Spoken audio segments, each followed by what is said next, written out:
L'archéologue met en application des techniques de terrain et d'études pour reconstituer l'histoire des civilisations anciennes à partir de leur culture matérielle, c'est-à-dire à partir des vestiges qu'ils ont laissés au sol, ce sur quoi nous travaillons actuellement.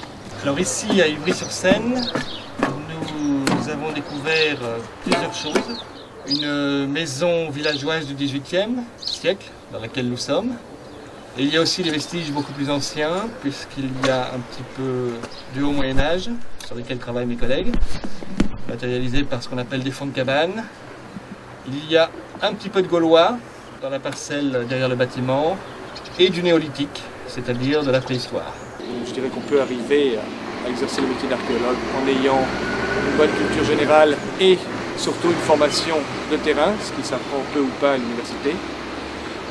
Donc je dirais que toutes les formations sont les bienvenues. Les avantages, c'est que ça nous met en permanence au contact de la recherche et de la découverte qui, elle, a lieu tous les jours. Les inconvénients, c'est qu'il faut être sur le terrain parfois dans des conditions d'urgence, donc même quand il pleut, et qu'il y a une partie physique qui n'est pas toujours négligeable. Une fois le terrain terminé, on amène nos modestes découvertes qui, comme vous voyez, sont pleines de terre. Et dans les locaux, on commence la phase de travail qu'on appelle le post-fouille, ce qui vient après la fouille de terrain.